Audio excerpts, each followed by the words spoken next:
अस्सलाम you're watching chemistry with Awais Hakim. और second year और 10th के पेपर होंगे, तैयारी नहीं है, क्या करें? मैं हूं ना। आज मैं आपको कुछ ऐसे टिप्स बताऊंगा जो आपको तैयारी में हेल्प करेंगे। सबसे पहली बात यह है कि सबसे पहले आपने घबराना नहीं है। उसके बाद तैयारी करने के लिए अगर आपकी तैयारी बिल्कुल नहीं है तो फिर आप अगले साल अटैम्प्ट दे दें। ठीक है, मजाक कर रहा हूँ। सबसे पहली चीज़, टाइम टेबल। आपके पास 1.5 to 2 months maximum second year वाले के पास, और 10th वाले के पास जस्ट 1.5 मंथ्स ही रह गए हैं। तो इसमें पूरा सिलेबस आपने तैयार करना है, एक एक चीज़ तैयार करनी है। तो सबसे पहले आपने बनाना है टाइम टेबल। अब देखें, पूरी बुक्स हैं और उन पूरी बुक्स को तैयार करना है, ये एक गोल है। गोल बहुत बड़ा है, सिलेबस बहुत ज़्यादा है, टेंशन की वजह से आप इसको नहीं कर पाएंगे। तो आपने क्या करना है, जब एक बड़ा गोल हो तो उसको अचीव करने के लिए आप उस बड़े गोल को छोटे छोटे गोल में डिवाइड कर लें। अब छोटे छोटे गोल्स आप अचीव करेंगे तो आपका अंदर जो है इंस्पिरेशन लेवल इंक्रीज होगा कि हाँ मैं कर सकता हूँ। तो आपने क्या करना है, जो पूरा सिलेबस है 1.5 मंथ में जो आप करना चाह रहे हैं उसको आप डिवाइड कर दें। पहले से ही टाइम टेबल बना लें, उसको डिवाइड कर लें। टाइम टेबल से मुराद टाइम भी बनाएं कि किस टाइम पे आपने पढ़ना है और उस टाइम पे कितना पढ़ना है, ये भी आप डिज़ाइन करें सबसे पहले। तो आपने पूरे मंथ का जो भी सिलेबस है उसको डेज में डिवाइड कर देना है। अब देखें, आपके पास पूरे मंथ, अगर आप एक मंथ में देखें तो एक टास्क है सिलेबस कवर।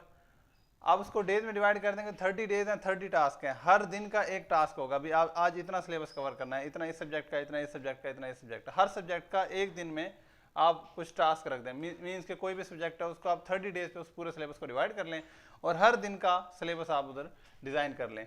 अब डेज को फिर आप और में डिवाइड कर सकते हैं कि मतलब अगर एग्जाम्पल लेते हैं कि अगर आप एक दिन में 10 या 12 घंटे पढ़ सकते हैं तो आप किस सब्जेक्ट को कितने घंटे दे सकते हैं। जब किसी सब्जेक्ट को आप घंटे, एक सब्जेक्ट को अगर 2 घंटे दे सकते हैं तो उसमें आप 2 चैप्टर उसके कवर कर सकते हैं। तो फिर आपने क्या कर दिया, आपने हर दिन का जो काम था, हर दिन का जो टास्क था उसको और में डिवाइड कर दिया। अब ये छोटे छोटे बहुत सारे टास्क बन गए हैं, लेकिन ये टास्क बहुत छोटे हैं जिनको अचीव करना बहुत ईजी है। तो एक बड़े टास्क की बजाय आप छोटे छोटे टास्क करें। उन छोटे छोटे टास्क को अचीव करना आपके लिए इजी है और उनको अचीव करेंगे तो आप इंस्पिरेशन लेवल भी इंक्रीज होगा और आप बड़ा टास्क कर लेंगे। छोटे छोटे टास्क करते जाएंगे तो बड़ा टास्क हो जाएगा। वो कहते हैं कतरे कतरे से दरिया बनता है, जर्रे जर्रे से पहाड़। दूसरी बात, पहली बात टाइम टेबल बना लिया। दूसरी बात, अरेंजमेंट्स क्या क्या करनी पड़ेंगी आपको स्टडीज़ के लिए। तो सबसे पहला काम आपने करना है कि जितना भी आपके पास सिलेबस है जो आपने तैयार करना है, उसकी जितनी बुक्स, उसके नोट्स, जहाँ पर आपने रफ वर्क करना है, कॉपीज़, रजिस्टर्स, पेन्स, जो कुछ भी आपके पास है उसको आप एक साइड पे, एक अपनी टेबल पे अरेंज करके रख दें। ऐसा ना हो कि आप पढ़ रहे हो और आप कहेंगे वो तो नोट्स तो मेरे पास है नहीं, उसको ढूंढने जाएंगे, किसी और काम में लग जाएंगे और वो दिन गया। तो पहला सबसे काम आज आपने ये करना है कि जो भी सिलेबस है, जो भी मटेरियल है आपके पास, स्टडी मटेरियल, उसको इकट्ठे करके एक जगह पर अरेंज करके रख दें। ये जनाब उर्दू का, ये इंग्लिश का, ये केमिस्ट्री का, ये फिजिक्स का, ये मैथ का, सबका जो सिलेबस है वो सबका स्टडी मटेरियल अरेंज करके आपके पास रखा होना चाहिए। तो ये है आपके पास अरेंजमेंट्स। इसके अलावा अरेंजमेंट्स में हम एक और चीज़ ऐड कर सकते हैं कि आप कोई ऐसा रूम या कोई ऐसी जगह डिसाइड करें जहाँ पर ज़्यादा चीज़ें ना हो। मैं एग्जांपल देता हूँ, आपके रूम के अंदर टीवी भी लगा हुआ है, आपके रूम के अंदर जो है वो टेबल भी पड़ा हुआ है, बेड भी पड़ा हुआ है, अलमारी लगी हुई है, कुछ पेंटिंग्स लगी हुई हैं, ड्राइंग्स लगी हुई हैं। पढ़ते हुए आप डिस्ट्रैक्ट होंगे, कभी किसी ड्राइंग पे नज़र पड़ गई, वहाँ से सोचें चलती चलती चलती चलती 2 घंटे गुजर गए, पता नहीं चला। आप डिस्ट्रैक्ट ना हो, मतलब ऐसा आपने अरेंजमेंट करना है कि डिस्ट्रैक्ट ना हो। डिस्ट्रैक्टिंग एलिमेंट्स पे बात करते हैं, कौन कौन चीज़ें आपको डिस्ट्रैक्ट कर सकती हैं। तो ये मैंने कुछ आपको बताई कि जहाँ पर आप बैठे होंगे स्टडी एरिया में, वो कौन सी चीज़ें आपको डिस्ट्रैक्ट कर सकती हैं। तो सबसे पहले आपने क्या करना है, टाइम टेबल बनाना है, उसके बाद अरेंजमेंट्स करनी है, उसके बाद डिस्ट्रैक्टिव मटेरियल को दूर करना है। तो इसके लिए आप यूँ कर सकते हैं कि टेबल लैम्प का यूज़ करें। सिर्फ बुक के ऊपर ही आप देख रहे होंगे, इधर उधर नहीं देख रहे होंगे इन नाइट जब आप स्टडी कर रहे हैं। और इन डे में भी आपने मतलब ऐसी जगह चूज़ करनी है जहां आप डिस्ट्रैक्ट कम से कम हो सकें। अगली बात, डिस्ट्रैक्टिंग एलिमेंट्स। सबसे पहले जी टीवी तलाक छोड़ दें, इसको नहीं देखना बिल्कुल भी। सोशल मीडिया ना, बाहर जो मर्जी हो रहा है, आपको कुछ नहीं है, पेपर आगे हो रहे हैं पीछे हो रहे हैं, आप छोड़ें, आपने पढ़ना है, तैयारी करनी है, नंबर लेने हैं। अगर पेपर ना भी हुए तो बाद की बात है, अभी तो आप करें ना। ऐसा ना हो कि आप ये न्यूज़ ही देखते रह जाएं और पेपर सर पे आ जाए और आता जाता कुछ ना हो, फिर एहतजाज के सिवा कोई रास्ता नहीं होगा और एहतजाज कोई अच्छा रास्ता नहीं है। नेक्स्ट, सोशल मीडिया आपने बिल्कुल छोड़ देना है।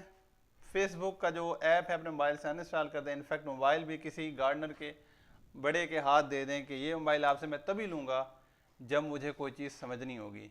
और आप पढ़ रहे हैं, फॉर एग्जांपल आप कोई मैथ का क्वेश्चन पढ़ रहे हैं, कोई केमिस्ट्री का क्वेश्चन पढ़ रहे हैं और आपको उसमें से कोई पॉइंट समझ नहीं आया, तो आप जाएंगे मोबाइल लेकर उसको देखेंगे, नोटिफिकेशन 10-12 नोटिफिकेशन फेसबुक व्हाट्सएप के आए होंगे, वो देख के आप डिस्ट्रैक्ट होके गए। तो आपने मोबाइल भी उसी वक्त यूज़ नहीं करना। फॉर एग्जांपल आप एक क्वेश्चन कर रहे हैं, केमिस्ट्री का क्वेश्चन कर रहे हैं आप, केमिकल इक्विलिब्रियम, 10th के स्टूडेंट के लिए बता रहा हूँ।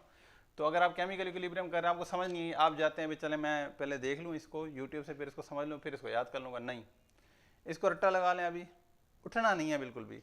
जावेद मियाँदाद कहते हैं कि जो आदमी पिच पे खड़ा रहता है वो स्कोर कर लेता है। तो जो आदमी पढ़ने के लिए बुक लगा के बुक के ऊपर बैठा रहेगा वो कुछ ना कुछ गेन कर लेगा। जो वहाँ से उठ गया गया, वो नहीं गेन कर सकता। तो आपने सोशल मीडिया तो बिल्कुल छोड़ दें। यूट्यूब पे भी अगर आपने कोई चीज़, कोई वीडियो समझने के लिए देखनी है तो उसके लिए भी एक ख़ास स्पेसिफिक टाइम रखें कि 1 घंटा या 1.5 घंटा मैं यूट्यूब पे 3-4 चीज़ें समझूंगा। वो भी तभी जब आप पेरेंट्स के सामने बैठ के उनके सामने उस वीडियो को बैठ के समझेंगे, उस वीडियो को देखेंगे और उसी वक्त मोबाइल वीडियो देख कर मोबाइल उनको वापस कर देंगे। नेक्स्ट चीज़ गेम्स, इसको भी बिल्कुल छोड़ दें, बिल्कुल छोड़ दें। देखिए मेरा एक स्टूडेंट है, उसने मतलब पबजी बहुत ज़्यादा खेली है और बहुत अच्छे लेवल पे पहुंच चुका था।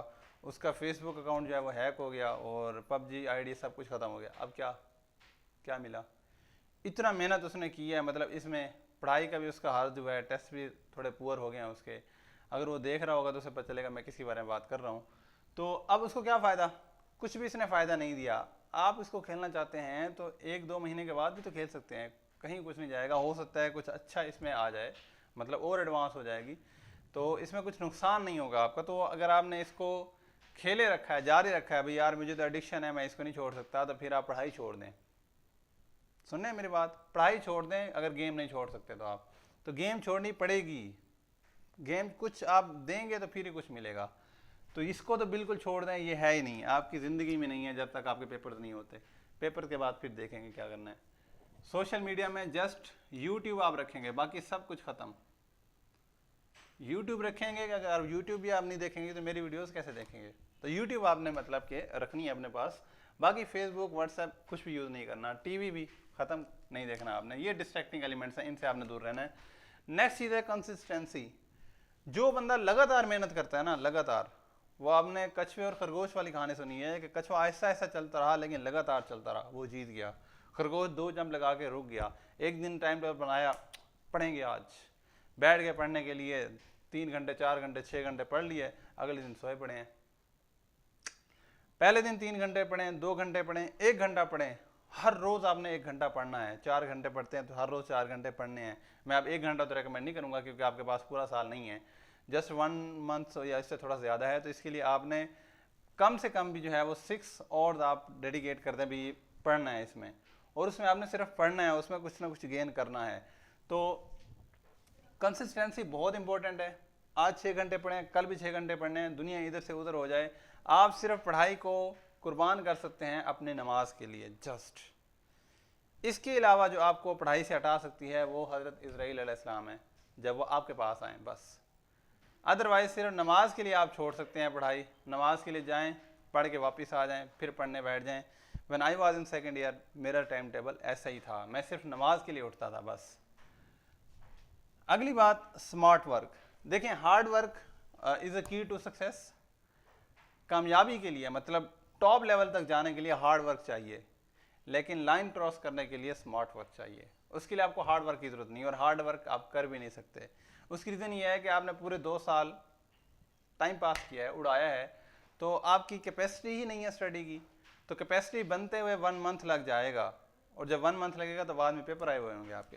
तो आपने क्या करना है? स्मार्ट वर्क करना है। स्मार्ट वर्क कैसे करेंगे? आप पूरी बुक तैयार करने की बजाय आप इंपॉर्टेंट क्वेश्चंस को तैयार करें। स्मार्ट सिलेबस आपको गवर्नमेंट ने दिया है, उस स्मार्ट सिलेबस में जो इंपॉर्टेंट क्वेश्चन हैं, जो मैक्सिमम आए हैं, मींस मोर देन 2 टाइम्स आए हैं, ऐसे मतलब कि papers 5 year paper subject wise design किए हुए मार्केट में अवेलेबल हैं, वो आप बाय करें वहाँ से। और वहाँ से आपने क्या करना है, उन क्वेश्चन को, शॉर्ट क्वेश्चन को, लॉन्ग क्वेश्चन को करना है जो 2 टाइम से ज़्यादा आए हैं, सबसे पहले उनको कर लें। फिर टाइम बच जाएगा तो हम उनको भी देख लेंगे जो 1 टाइम या 2 टाइम्स आए हैं। तो पहले आप 2 टाइम से ज़्यादा वालों को कर लें। अब इससे ये होगा कि आप अगर एक चैप्टर करने बैठते हैं और उसके सारे क्वेश्चन ही अगर आप करते हैं तो पूरे दिन में जस्ट वो एक चैप्टर ही होगा, मुश्किल से एक सब्जेक्ट का, बाकी 7 सब्जेक्ट रह जाएंगे। तो फिर पूरे महीने में जस्ट एक सब्जेक्ट तैयार हो जाएगा, बाकी कुछ भी तैयार नहीं होगा। तो आप स्मार्ट वर्क करें, इंपॉर्टेंट क्वेश्चन तैयार करें। इंपॉर्टेंट क्वेश्चन कौन से हैं जो आ सकते हैं? केमिस्ट्री के लिहाज से मैं इस चैनल पे वीडियोस अपलोड करूंगा जिसमें मैं हर चैप्टर में से शॉर्ट क्वेश्चन भी बताऊंगा कि ये इंपॉर्टेंट है, लॉन्ग क्वेश्चन भी बताऊंगा कि ये इंपॉर्टेंट है और ये आ सकते हैं। तो ये स्मार्ट वर्क कैसे करना है, इसके लिए आपको इस चैनल को, जहाँ पे आप ये वीडियो देख रहे हैं, इसको सब्सक्राइब करना पड़ेगा। कर लें, इसमें क्या जाता है, लाइक करने में भी कोई नुकसान नहीं है। इसको शेयर करें दोस्तों के साथ, जो दूसरों का भला चाहता है उसका खुद का भी भला होता है। तो आप जब ये इसको दूसरों के साथ शेयर करेंगे तो उनका भी कुछ फ़ायदा हो जाएगा। और उसके अलावा अगर कोई पॉइंट्स क्लियर नहीं होता या कोई सजेशन आप देना चाहते हैं तो आप कमेंट भी कर सकते हैं। तो छोटी सी वीडियो में मैंने 3-4 चीज़ें एक्सप्लेन की हैं। पहली बात, टाइम टेबल बनाएं अपना, टाइम टेबल होगा तो स्टडी करना ईजी होगा। दूसरी बात, बड़े बड़े गोल्स को छोटे छोटे गोल्स में, छोटे छोटे टास्क में डिवाइड करें। छोटे छोटे टास्क अचीव करना ईजी होता है बड़े टास्क के कंपेयर में। दूसरी बात, अरेंजमेंट्स करें अपनी, जहाँ बैठ के पढ़ना है स्टडी मटेरियल पहले से अरेंज करके आपके पास रखा हो। पानी वगैरह वहीं आपने रखना है। खाने वगैरह की तो अब मैं इतनी डिटेल से वीडियो नहीं बना सकता, अभी क्या खाना है क्या नहीं खाना वो डॉक्टर से पूछें आप। डिस्ट्रैक्टिंग एलिमेंट से दूर रहना है। जस्ट यूट्यूब आपके पास हो, वो भी उसी वक्त आप देख सकते हैं जब आपके पेरेंट्स आपको देंगे 1 घंटे के लिए शाम को, शाम के खाने के बाद 1 घंटा आप वहाँ से उनसे लेकर देख के उसके बाद उनको मोबाइल वापस कर देंगे। गेम्स बिल्कुल ख़त्म। कंसिस्टेंसी रखनी है, हर रोज़ पढ़ना है, कोई दिन नहीं छोड़ना। छोड़ने की सिर्फ 2 वजूहत हो सकती हैं, नमाज के लिए जाएं तब छोड़ें, या इस दुनिया से जाएंगे तो फिर वैसे छूट जाएगी। अल्लाह ना करे, अल्लाह करे आप लंबी जिए, मेरी उम्र आपको लगे। स्मार्ट वर्क करना है आपने, हार्ड वर्क का तो टाइम है नहीं। स्मार्ट वर्क में स्मार्ट सिलेबस में से इंपॉर्टेंट क्वेश्चन करने हैं।